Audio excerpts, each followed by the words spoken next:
오늘 저에게 주신 하나님 말씀은 창세기 8장 1절부터 14절까지 말씀입니다. 구약성경 9페이지에 있습니다. 창세기 8장 1절부터 14절까지 말씀입니다. 살아계신 하나님 말씀을 봉독하겠습니다. 하나님이 노아와 그와 함께 방주에 있는 모든 들짐승과 가축을 기억하사 하나님이 바람을 땅 위에 불게 하심에 물이 줄어들었고 기쁨의 삶과 하늘의 창문이 닫히고 하늘에서 비가 그침에 물이 땅에 물러가서 점점 물러가서 150일 후에 줄어들고 일곱째 달 곧 그달 11의 날에 방주가 아라산에 머물렀으며 물이 점점 줄어들어 열째 달 곧 그날 초 하룻날에 산들이 봉우리가 보였더라. 40일을 지나서 노아가 그 방주에 낸 창문을 열고 까마귀를 내놓음에 까마귀가 물이 땅에서 마르기까지 날아 왕래하였더라. 그가 또 비둘기를 내놓아 지면에 물이 줄어드는 일을 알고자 하매 온 지면에 물이 있으므로 비둘기가 발붙일 곳을 찾지 못하고 방주로 돌아와 그에게 오는지라. 그가 손을 내밀어 방주 안 자기에게로 받아들이고 또 7일을 기다려 다시 비둘기를 방주에서 내놓음에 저녁 때에 비둘기가 그에게로 돌아왔는데 그 잎에 감람나무 잎에 잎사귀가 있는지라. 이에 노아가 땅에 물이 줄어든 줄을 알았으며 또 7일을 기다려 비둘기를 내놓음에 다시는 그에게로 돌아오지 아니하였더라. 601년 첫째 달 곧 그날 초 하룻날에 땅 위에 물이 거친지라. 노아가 방주 뚜껑을 제치고 본즉 지면에서 물이 거쳤더니 둘째 날 21의 날에 땅이 말랐더라. 아멘.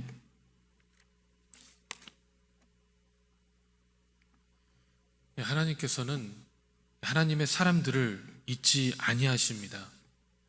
이 세상이 아무리 죄악이 가득 차더라도 하나님께서는 그 중에 하나님의 사람들을 생각하십니다. 소돔과 고모라를 봐도 그렇습니다. 소돔과 고모라에 대한 부르짐이 크고 죄악이 심하였지만 하나님께서는 멸망 중에 하나님의 사람인 롯을 구원하여 주십니다. 마태복음 13장 25절부터 30절을 보면 사람들이 잘 때에 그 원수가 와서 곡식 가운데 가라지를 덧뿌리고 갔더니 싹이 나고 결실할 때에 가라지도 보이거늘 집 주인이 종들이 와서 말하되 주여 밭에 좋은 씨를 뿌리지 아니하였나이까. 그런데 가라지가 어디서 생겼나이까. 주인이 이르되 원수가 이렇게 하였구나. 종들이 말하되 그러면 우리가 가서 이것을 뽑기를 원하나이까. 주인이 이르되 가만두라. 가라지를 뽑다가 곡식까지 뽑을까 염려하노라. 둘 다 추수 때까지 함께 자라게 두라. 추수 때에 내가 추수꾼들에게 말하기를 가라지는 먼저 거두어 불사르게 단으로 묶고 곡식은 모아 내 곡간에 넣으리라 하리라. 아멘. 이라고 말씀하고 있습니다. 예수님께서는 이 세상에 영생의 씨를 뿌리셨습니다. 그런데 마귀가 하나님의 자녀가 자라는 것을 방해하기 위해서 이 가라지를 몰래 뿌려 놓았다는 것입니다. 종들은 가라지를 다 뽑아 버리기를 원하지만 하나님께서는 하나님의 사람들이 다치는 것을 원치 않기 때문에 이 추수할 때까지 가만히 놔두는 것입니다. 그리고 추수할 때는 가라지는 먼저 거두어 단에 묶어 불사르게 한다는 것이죠. 하나님께서 가라지를 놔두시는 또 한 가지 이유는 이 가라지도 알곡을 통하여서 주님의 은혜로 말미암아 회개하고 변화하기를 원하기 때문입니다. 그렇기 때문에 우리 알곡은 지속적으로 전도하고 지속적으로 하나님 말씀을 선포하고 그리고 우리의 삶을 통해서 지속적으로 예수 그리스도의 사랑을 보여줄 수 있어야 합니다. 오늘 본문의 말씀에도 노아가 하나님의 진노와 심판 가운데 이 은혜를 입은 사람입니다. 아담과 하와의 타락으로 인하여 물든 죄악으로 말미암아 이 땅은 저주받아야 마땅했고 심판받아야 마땅했지만 그럼에도 하나님께서는 하나님의 이름을 찾고 부르짖는 사람에게 은혜를 내려주셨습니다. 그런데 우리가 일반적으로 은혜를 입었다고 하면 어떤 어려움 가운데 형통하는 것을 이야기합니다. 이 비즈니스가 잘 되면 은혜를 입었다고 하지만 이 비즈니스가 망하면 은혜를 입었다고 하지 않습니다. 세상에서 성공하면 은혜를 입었다고 하지만 이 세상에서 성공하지 못하면 은혜를 입었다고 하지 않습니다. 우리가 세상에서 성공해도 은혜이고 세상에 성공하지 못해도 은혜인 것입니다. 왜냐하면 우리는 이미 우리의 죄악으로부터 구원의 은혜를 입은 자들이기 때문에 그렇습니다. 이 노아를 보시기 바랍니다. 노아는 죄악이 가득한 세상에서 은혜를 입은 사람입니다. 하나님께서 세상을 물로 심판하시기로 작정하신 것부터 구원의 은혜를 입었습니다. 그러나 그 은혜를 입은 의 삶은 절대로 순탄하지 않았습니다.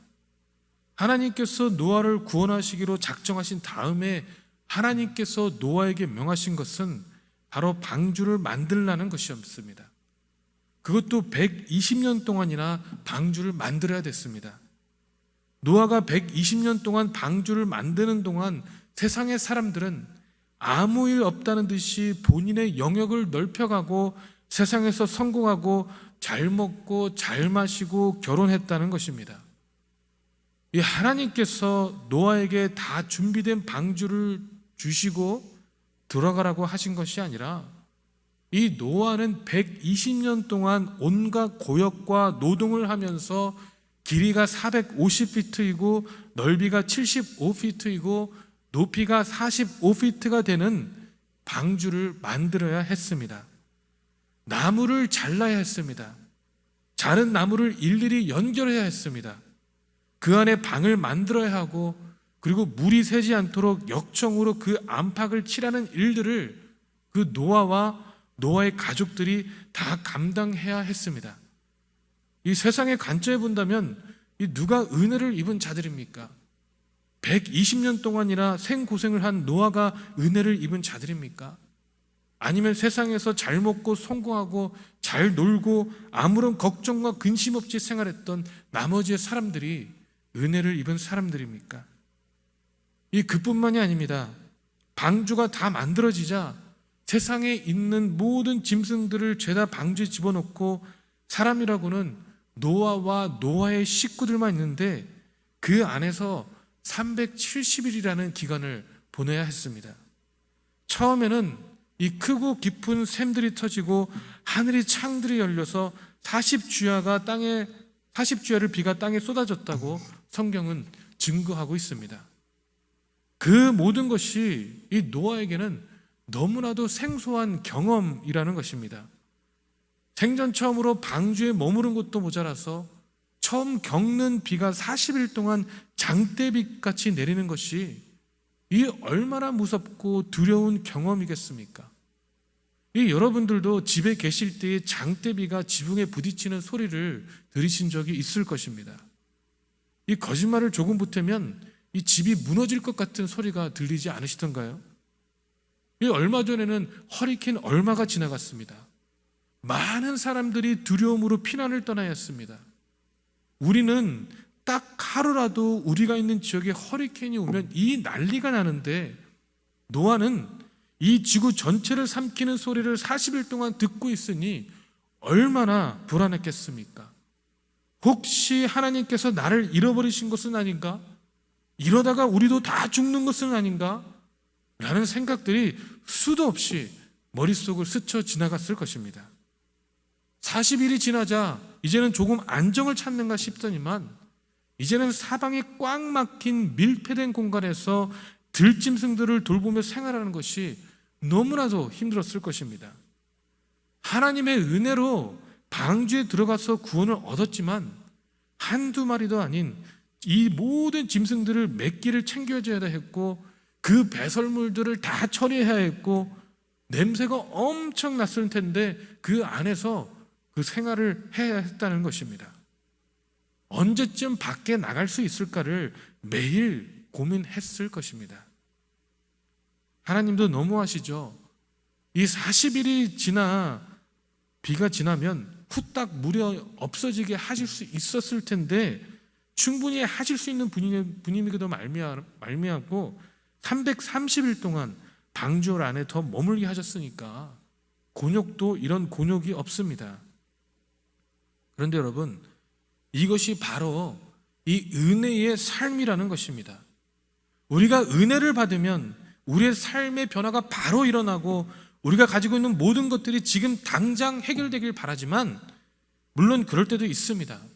그렇지만 우리의 삶의 변화는 더디게 오는 경우가 많다는 것입니다. 아니, 오히려 큰 고난이 찾아올 수도 있습니다. 그럴 때 우리는 시험에 빠져서는 안 됩니다. 우리가 결탄코 명심하고 생각해야 하는 것은 모든 것은 하나님의 시간대에 이루어진다는 것입니다. 노아가 방주 안에서 고분고투하며 이 생활이 언제 끝날 것인가를 생각하며 하나님 말씀대로 살아가고 있을 때에 하나님께서는 가만히 계신 것이 아니라, 하나님께서는 노아가 어떻게 하나 지켜만 보고 계신 것이 아니라 하나님께서는 노아를 기억하시고 역사를 이루어 가셨습니다. 이 오늘의 본문의 말씀 1절 말씀에도 분명히 나와 있습니다. 하나님이 노아와 그 함께 방주에 있는 모든 들짐승과 가축들을 기억하사 하나님이 바람을 땅에 불게 하심에 물이 줄어들었고, 아멘. 하나님께서는 고난 가운데, 인생의 예기치 못하는 상황 가운데 그들을 그냥 내버려 둔 것이 아니라 기억하셨다고 성경은 분명히 증거하고 있습니다. 여러분, 하나님께서는 우리를 그냥 두시지 않습니다. 하나님께서는 하나님의 은혜를 소망하는 사람들을 기억하십니다. 이 전에 있던 부흥회 때 은혜를 받고 또 앞으로 교회를 이끌어가는 목회자로서 나의 역할은 무엇인가를 고민하며 하나님께 기도한 적이 있습니다. 우리 한국교회 1세대 목사님들은 종교에 대한 핍박과 환난을 싸우면서 교회 기초를 다지셨고, 그 다음 세대 목사님들은 그 기초 위에 한국의 가난과 역경을 싸우면서 교회의 번영을 다져놓았는데, 이제는 그 다음 세대를 책임져야 할 목사인 나는 과연 한국교회를 위해서 어떤 역할을 해야 하나를 고민한 적이 있습니다. 그리고 기도한 적이 있습니다. 여러분, 우리의 삶은 이렇게 고민하며 하나님께 기도하는 것이 우리의 삶인 것으로 믿습니다.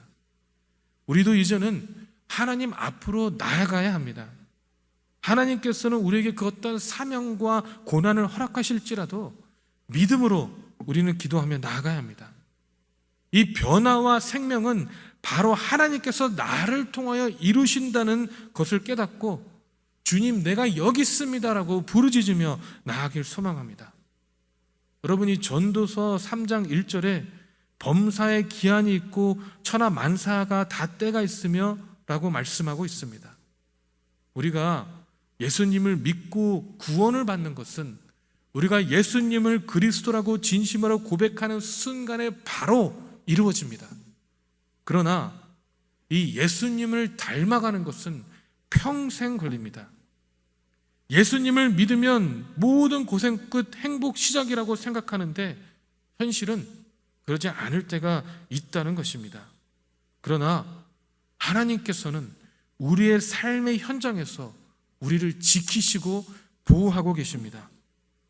노아에게 진실하신 하나님께서 우리의 삶을 인도하실 것을 묵묵히 바라보고 인내하시는 저와 여러분 되길 주님의 이름으로 축원합니다. 기도하겠습니다. 사랑의 하나님, 우리의 생각과 너무나 다를 때가 많음을 다시 한번 고백합니다. 노아의 삶 가운데서 노아가 120년 동안이나 온갖 고역과 노동을 감내해야 될 것을 노아는 생각하지 못했을 것입니다. 하나님, 그러나 그 사명과 고난 가운데서도 노아는 하나님께서 행하실 것을 바라보고 그 믿음대로 순종함으로써 하나님께 의로운 자라고 칭함을 받았던 것처럼 우리의 삶 가운데서도 아버지, 우리가 그 어떤 것일지라도 주님 앞에 감내하며 인내함으로 아버지, 그 소망 가운데 주님만을 바라봄으로 하나님께 의로운 자들이라는 칭함을 받기를 간절히 소망합니다. 아버지께서 우리에게 그리스도의 보혈로서 은혜를 이미 허락하셨는데 우리가 그 은혜 가운데 감사함으로 하나님의 말씀 가운데 동행할 수 있는 저희 한 사람 한 사람 될 수 있도록 역사하시고 인도하시고 인쳐 주시옵소서. 하나님, 그리하여 우리의 삶을 통하여 주님만을 드러내며, 우리의 삶을 통하여 예수 그리스도만을 드러내며, 우리의 삶을 통하여 오직 하나님의 사랑을 드러낼 수 있는 우리 한 사람 한 사람 될 수 있도록 아버지 주님께서 붙잡아 주시길 간절히 소망합니다. 아버지, 주님의 핏값에 사신 이 교회가 주님의 역할을 감당하고 하나님의 사명을 감당하고 이 지역을 변화시키며 이 지역 가운데 하나님의 빛이요 하나님의 소금의 역할을 감당함으로 소망이 없는 곳에 소망이 되어지고 희망이 없는 곳에 하나님의 빛으로 나아갈 수 있도록 아버지 역사하시고, 주님, 이 교회를 들어 사용하여 주시옵소서. 오늘도 주님께서 역사하실 걸 믿사옵고 감사드리며 살아계신 예수 그리스도 이름으로 기도했습니다. 아멘. 하늘에 계신 우리 아버지여, 이름이 거룩히 여김을 받으시오며 나라의 마옵시며 뜻이 하늘에서 이루어진 것 같이 땅에서도 이루어지리이다.